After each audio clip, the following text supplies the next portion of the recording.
Hello, inner shifters, how you doing? Your host, Sophia here, with the power of outdoor movement to boost mental health. And I mean not just in theory, but in a way that wraps around you and lifts you up from the inside out. This isn't some checklist of benefits. It's a conversation about how nature and motion together become medicine for the spirit. You ever notice how a walk outside feels different than a walk on a treadmill? Like, even if the mileage is the same, there's something softer about the wind brushing your skin, something centering in the crunch of leaves beneath your feet or the rhythm of birdsong in the background. That's no accident, that's your nervous system exhaling. That's your cortisol softening, your serotonin rising, your brain literally catching its breath in the arms of the earth. Clara once told me she used to think walking outdoors was for retirees or weekend wanderers.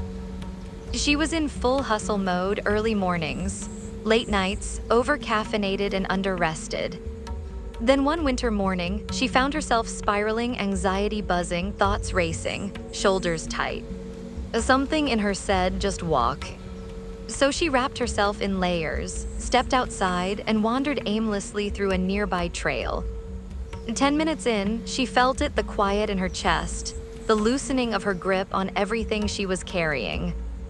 It's like nature carried some of it for me, she said afterward. That walk became her ritual. Not to escape, but to reset. And there's science behind this, of course.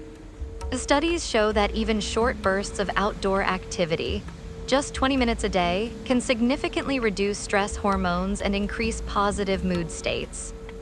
Walking among trees, breathing fresh air, seeing sky instead of ceiling, all of these stimulate parts of your brain that say, you're safe, you're grounded, you can breathe here. That's especially powerful for people dealing with anxiety, depression, or burnout. Mateo had a similar revelation, but his came through biking. He was navigating a pretty tough chapter, career doubts, lingering grief, a sense of emotional static that just wouldn't lift. He started riding his bike in the early evenings, partly for movement, partly to get out of the house. At first it was functional exercise, efficiency, check the box. But then he started noticing the way the sky changed colors, how the light streamed through buildings at golden hour, how his thoughts slowed to match the rhythm of the pedals. And it felt like I was syncing up with something bigger, he said once. That connection gave him space to heal gently. There's something healing in movement, yes, but there's something holy in outdoor movement. When you're surrounded by nature, even if it's just a city park, your senses awaken. You notice, you soften, you become present, not forced, just naturally drawn into the now. And that presence, that's where peace lives. You don't need a mountain trail or forest preserve to access this, either. A simple walk through your neighborhood, a few laps around the block, a stroll near a garden, even packing along a beach if you're lucky enough to live nearby, it all counts. It all builds that bridge between you and your own breaths. It turns exercise into experience. Clara started keeping a nature journal, not for steps, but for feelings. She'd jot down how she felt before her walk and then after. Even my handwriting changed, she told me. It went from jagged to flowing, that blew me away. Her body wasn't just moving, her inner world was reshaping.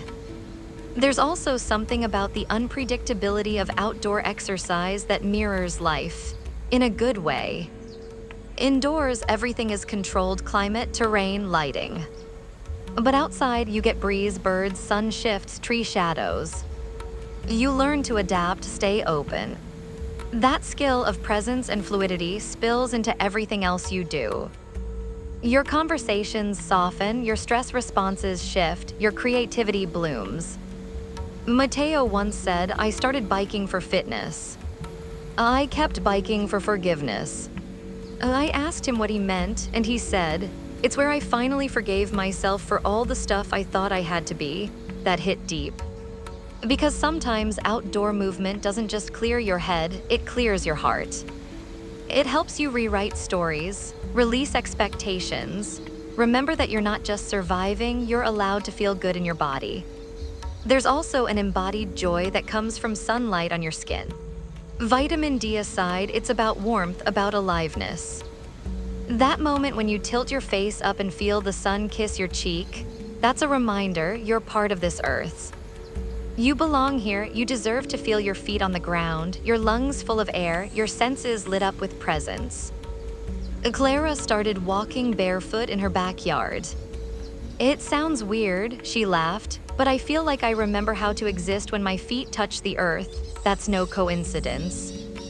Grounding, or earthing, has research behind it too, showing it helps reduce inflammation, balance stress hormones, and restore circadian rhythms. But even without the data, the experience speaks for itself. You just feel better. And the best part, there's no right way to do it. You don't need fancy gear. You don't need to hit 10 steps. You just need the willingness to step outside and say, I'm here. I choose movement, I choose breath, I choose light. Outdoor exercise doesn't ask you to be perfect, it asks you to be present. It doesn't demand intensity, it invites consistency. It doesn't shame you for yesterday, it opens its arms for today. Whether it's a walk, a run, a hike, or a few deep lunges in the backyard, it's an act of reclamation. Of choosing joy, of restoring the rhythm your body remembers but life sometimes forgets. Mateo recently started doing short walks after meals, just 5 to 10 minutes. He says it helps his digestion, sure, but more than that, it resets his mind. He calls them digestive meditations. That cracks me up, but it's also genius. He's not chasing a goal, he's creating peace, one step at a time. And maybe that's the invitation for all of us. Not just to move more, but to move with meaning. And to step outside and let nature be the mirror that reflects what we most need: stillness, spaciousness, connection, clarity. So if today feels heavy, if your mind feels noisy, if your body feels stiff, just step outside. Not because you have to, but because you're allowed to. You're allowed to breathe fresh air. You're allowed to feel sunlight. You're allowed to move without performance. Your body isn't asking for perfection. It's asking for partnership. Let the world be your gym. Let the sky be your ceiling. Let your feet find rhythm, your spirit find ease, and your mind remember there's healing in the walking. Have you wondered how outdoor exercise enhances physical performance through variety? Because this is where movement becomes dynamic, adaptive, and honestly, way more fun. When you exercise indoors, everything's predictable. The treadmill moves at a steady pace, the floor is level, the lighting stays constant, and the air feels, well, recycled. It's not bad, it's just controlled. But when you take that same body outside, the world becomes your gym, and suddenly your muscles wake up in new ways. Clara had this epiphany one spring when she joined a local hiking group. She'd been going to a boutique gym for years, doing squats and lunges like clockwork. But once she started climbing uneven paths, hopping over rocks, using her core for balance on shifting gravel, a whole new level of strength emerged. It's like my body remembered it was built for life, not just reps, she said. That trail, with all its little challenges, offered natural resistance training in disguise. Because outdoor movement isn't just physical, it's functional. You're adapting to surfaces, responding to your surroundings, engaging stabilizing muscles that machines tend to bypass. Your stride changes on grass versus pavement. Your posture shifts when walking uphill or stepping over roots. Your joints learn to accommodate, your lungs stretch with fresh air, and your body starts working as a system, not just in isolated parts. Mateo, ever the rhythm seeker, took up outdoor running after years on the treadmill. At first, it threw him off uneven sidewalks, unpredictable wind. But then he noticed his calves getting stronger, his coordination tightening, his endurance growing. It's like my body got smarter, he told me. And studies back that up. Outdoor exercisers often show better proprioception, that's your body's awareness in space, and improved neuromuscular coordination. You're literally becoming more connected to how you move. And it's not just physical. That variety, it feeds motivation. You're less likely to get bored when your scenery changes. A tree-lined path one day, a beach trail the next, maybe even just a walk through your neighborhood as the seasons shift. Your brain loves novelty, and that mental stimulation can boost your performance. You push a little harder without noticing. You stick with it longer because it doesn't feel like routine, it feels like experience. Clara started calling her weekend runs mini adventures. Some days she'd stumble onto a new street she'd never explored. Other days she'd stop to watch a sunset mid-jog. It's not just cardio, she said, it's connection. And that sense of being in the world instead of stuck in a fluorescent cube, that's what keeps you coming back. Even the weather plays a role. Training in different conditions, cool mornings, breezy afternoons, gentle rain helps your body learn to regulate itself. You build resilience, you learn how to stay safe in discomfort, you gain grit. That grit, by the way, spills into everything else, your work, your relationships, your ability to show up even when things aren't ideal. And if you think outdoor movement has to be intense, think again. A walk with uneven terrain engages more muscles than a walk on flat ground. Standing on a log for balance fires up your core. A stretching in a park uses nature as your mat. You're interacting with your environment, not just using equipment. And that interaction, it rewires how you see movement not as a chore, but as exploration. Mateo said something once after a trail run, "This feels less like working out and more like living out loud." That stuck. Because outdoor exercise isn't just good for your body, it expands your perspective. It turns the world into a playground, not just a backdrop. So if you're craving more from your movement, more strength, more engagement, more joy, step outside. Let the path challenge you, let the breeze recalibrate you. Let the variety energize you in ways a gym never could. Let's talk about vitamin D intake through outdoor exercise. And this one, it's like a natural recharge that happens without you even realizing it. The sun's out, your body's moving, and your cells are basically throwing a microscopic party. Vitamin D, sometimes called the sunshine vitamin, is essential for all kinds of body magic, bone strength, immune system support, mood regulation. But here's the kicker, many people today aren't getting enough.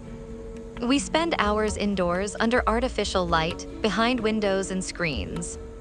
Even if our lives are busy, they're often missing that elemental contact with nature where vitamin D is freely, beautifully available. Clara had a moment last fall that changed the way she thought about sunlight forever. She'd been feeling low, like a gray filter was pulled over everything. Fatigue, foggy thinking, a touch of melancholy she couldn't shake. Her doctor ran some tests and her vitamin D levels were low. "That makes sense," she said. "I've been living inside of a spreadsheet." So she started taking her morning walk outdoors, even if just for 10 or 15 minutes. Within a couple weeks, her mood lifted, her energy brightened. "It's like my body remembered how to bloom," she told me. That wasn't just the movement, that was sunlight fueling her biology. Here, what's wild, your skin produces vitamin D when exposed to ultraviolet B rays from the sun. Just 10 to 30 minutes of midday sun, a few times a week, can make a major difference depending on your skin tone, latitude, and time of year. And when you pair that with movement, the benefits multiply. You're not just absorbing nutrients, you're activating joy, improving circulation, and supporting your whole system. Mateo, ever the detail guy, once tracked his mood over several weeks of lunchtime walks. Rain or shine, he'd step outside and take in whatever the sky offered. He said, "I stopped needing caffeine around 3 p.m. It's like my body started metabolizing happiness." That cracked me up, but it's real. Vitamin D influences serotonin and dopamine production, those feel-good neurotransmitters that help regulate mood and emotional stability. Getting sunlight while you move is basically tapping directly into nature's antidepressant. And it doesn't need to be dramatic. You don't have to hike a mountain or run a trail marathon. Sitting on a park bench, doing squats in your backyard, stretching with your face to the sky, it all counts. Your skin doesn't care how fancy your fitness gear is. It just wants contact, connection. Clara started keeping a little sunstreak calendar not for discipline, but for delight. Every day she got some sunlight, she put a gold star on her fridge. It's silly, she laughed, but those stars remind me that I'm choosing light. And when life got heavy, that simple habit gave her a reference point. She wasn't just surviving, she was nourishing. Vitamin D also supports bone health by helping your body absorb calcium. So if you're worried about bone density, joint pain, or aging strong, sunlight and movement are your allies. And together, they build not just muscle, but resilience. Mateo's grandmother walks around her garden every morning, rain or shine, humming songs to her basil plants. She calls it her sun prescription. At 82, she's lively, clear-minded, still teaching dance classes on weekends. Is it only the vitamin D? Probably not. But it's part of the symphony that keeps her well. And that's the essence of it. Outdoor exercise gives you more than endorphins. It gives you nutrients, it gives you clarity, it gives you light. And in a world that often pulls us into the artificial, the fast-paced, the fluorescent, sunlight is sacred. So if your mood feels low, your energy feels off, your bones feel creaky, step outside. Let your skin touch the sky. Let your breath deepen with motion. Let your cells do what they were built for, absorbing light and turning it into wellness. Strengthening your connection to nature through outdoor exercise. This one touches something sacred, something often forgotten in the busy swirl of modern life, the deep, ancient relationship between your body and the earth it moves through. There's a kind of remembering that happens when you step outside with intention. Not just to rush somewhere, but to move, to breathe, to listen. It's like a part of you exhales and says, there you are. That connection to nature isn't abstract, it's tactile, sensory, alive. It's the crunch of gravel under your soles, the smell of sun-warmed pine, the rhythm of wind against your skin. It reminds you that you're not separate from the world, you're woven into it. Clara had one of those soul-shifting moments on a foggy morning hike. The trail was quiet, mist brushing the tops of ferns, bird calls floating in and out like soft music.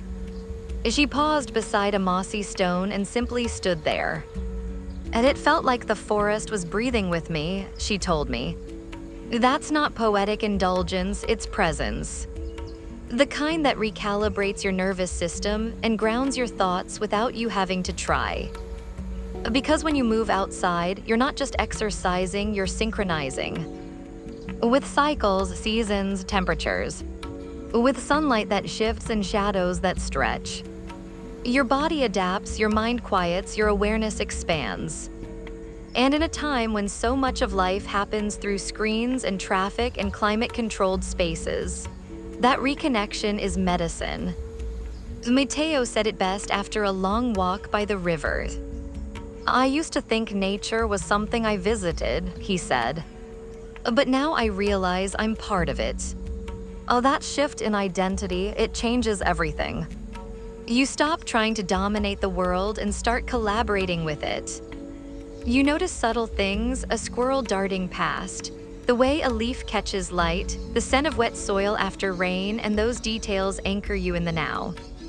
And the now is where healing lives. Studies have shown that time spent in nature lowers cortisol, reduces inflammation, improves sleep, and even boosts creativity. But beyond data, there's a story. A feeling, a rhythm that lives in your bones. It's why people meditate in forests. Why walks on the beach feel like therapy. Why movement outdoors often feels more honest. Because there's no judgment in the sky, no comparison in the trees, no noise in the wind. Clara started tracking moon cycles with her movement, running during full moons, stretching during new moons. It makes me feel like I'm honoring something bigger, she said, and it makes sense. Your body is made of water and the moon pulls the tides. That connection, it's biological, energetic, emotional, it's real. Even standing barefoot on the grass, grounding, can reduce inflammation and support emotional regulation. Mateo started doing his morning stretches with bare feet in his garden, facing east. It's my little ritual, he said. Like telling the day, I'm here, let's begin. That small act transformed his mornings from rushed to rooted. Because when you move in nature, you tap into flow. You stop measuring reps and start listening to rhythm. You tune into your breath, your pace, your relationship with the space around you. And that attention, it's healing. You start to treat your body with the same respect you treat the earth. You stop punishing yourself and you start partnering with movement, with stillness, with soil and sky. And Clara calls her weekend hike her soul rinse. She doesn't always go fast and she doesn't always go far. But she always comes back clearer, lighter, reconnected. And maybe that's the invitation, to let outdoor movement be more than physical. And to let it be relational, spiritual, restorative. To let it remind you not just of what you can do, but of where you belong. Step into it, let the path guide you, let the wind teach you. Let yourself be a living part of the landscape, not rushing through it, but moving with it. I thank you so much for listening to this podcast. Remember to like, follow, subscribe, and do all those lovely things you wonderful people do. I'll see you next time.